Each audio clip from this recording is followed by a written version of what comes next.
Primer evento, jamás me imaginé pues en lo que me estaba metiendo, jamás me imaginé todo lo que iba a significar esta industria para mí. Yo había estudiado toda una carrera afuera, yo había sido abogado, había tenido posgrados, era rector de una universidad, me preparaba para la política en mi país, soñaba desde niño con hacer eso y creía que tenía habilidades para eso, y a los 25 años yo fui nombrado como rector de una universidad, o sea que iba iba en la escala corporativa, pero no era feliz, habían muchas cosas dentro de mí que no funcionaban. Yo quería ser empresario, yo tenía una gran preocupación y era, gracias, ¿han probado esto? No, mentira.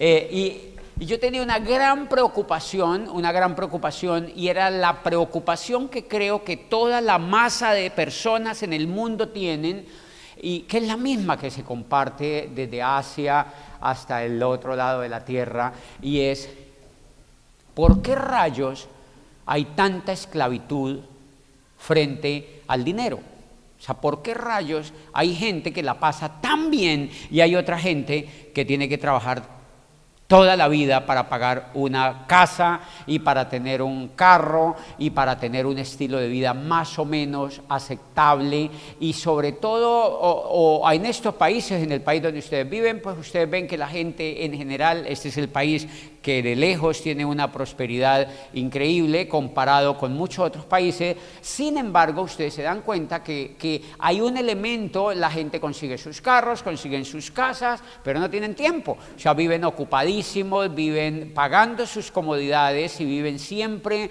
y toda esa angustia yo la tenía, pero yo la tenía con mucho mayor ventaja o con mucho mayor profundidad, porque pues yo vivía en Colombia, o yo vivo en Colombia, donde no es posible llegar a ver las comodidades que ustedes ven allá. Ustedes acá tienen otro tipo de problemas, pero en últimas son los problemas que tienen todos los seres humanos, desde los africanos hasta los colombianos y los latinoamericanos y los americanos mismos, y es la bendita relación entre la riqueza, la pobreza, el dinero, la esclavitud y todo este juego de la economía que la mayoría de las personas nos morimos y jamás llegamos a comprender. Pues yo tenía ya todas esas cosas encima, había ido a la universidad, había estudiado todo eso, había tenido posgrados, había ido a Europa a hacer un doctorado, y yo estaba absolutamente perdido en eso que se llama la economía. Y un día la persona se mete a mi casa, a mi oficina, me cuenta este negocio,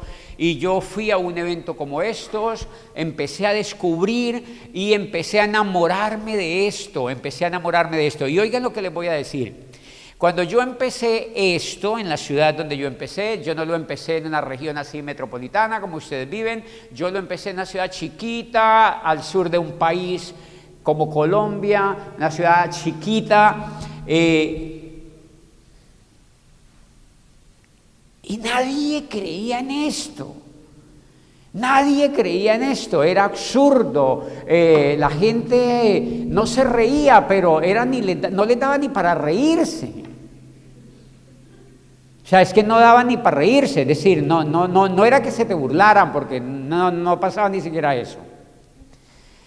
Y a mí me cuentan el negocio, y desde esa vez yo empecé a descubrir un mundo que yo hoy, cuando hablo con las personas que me encuentro y con líderes en todas partes del mundo donde voy, le digo: es increíble lo que hicimos, solamente por haber cambiado la información que teníamos en el cerebro y por habernos atrevido a educarnos y a entrenar la mente de una manera distinta a lo que nos habían enseñado a entrenarla. Y es el primer mensaje que yo les quiero compartir esta noche. Este tipo de cosas se trata pues de cambiar mucho el chip que uno tiene, de cambiar mucho la información que uno tiene por dentro, y ustedes se van a aterrar de cómo algo tan sencillo, que nos invitan a una convención, que nos muestran los numeritos allí, que uno ve una cosa así como de productos, como con un catálogo, como que no sé qué, como de una empresa que vende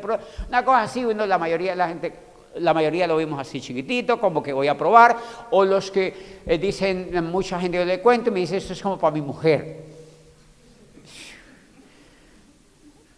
O sea, así valorará a su mujer, o sea, porque es que lo dicen de una forma tan peyorativa. A veces le contaba al comienzo, cuando yo no sabía contar el negocio, le contaba a un tipo y le decía, y me decía, esto es como para mi mujer, y yo... O sea, yo huía de una vez de allí porque pues yo decía, este tipo no valora a su mujer porque él no valora esto para él y entonces se lo quiere pasar a su mujer. Pero ahí lo que pasa es que la mayoría de personas, y eso es el verdadero tesoro, digamos, de ese negocio. Miren lo que ocurrió después. Yo empiezo a entrenarme, empiezo a aprender y hace como...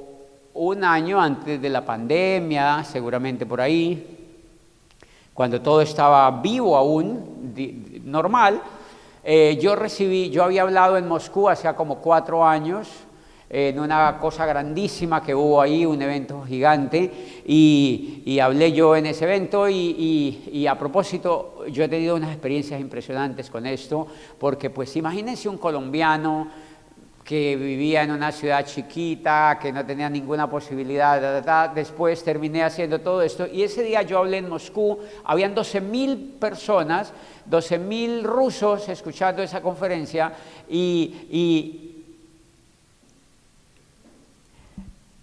hablaba yo aquí, allí, y aquí tenían que poner un traductor en directo para que la gente entendiera, porque yo no hablo ruso. Yo no hablo ruso, y no hablo inglés tampoco. O sea, yo vengo aquí a su país y yo entro al hotel y la señora me habla en inglés, yo le digo, por favor, alguien que hable español, y me dice, no, excuse me, yo, búscalo.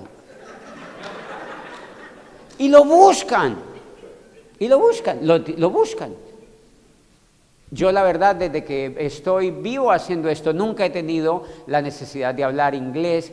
Tengo un conflicto enorme con el inglés, nunca he podido, en la escuela nunca fui familiarizado.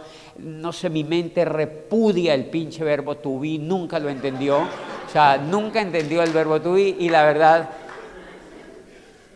jamás pude con ese verbo to be. Y ahora menos. Entonces...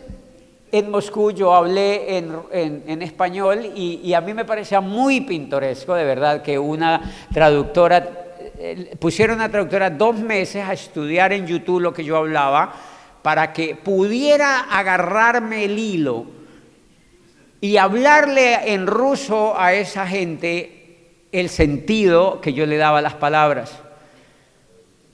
Y yo les dije, todo por no hablar español ustedes. Todo ese trabajo les tocó hacer por no hablar español.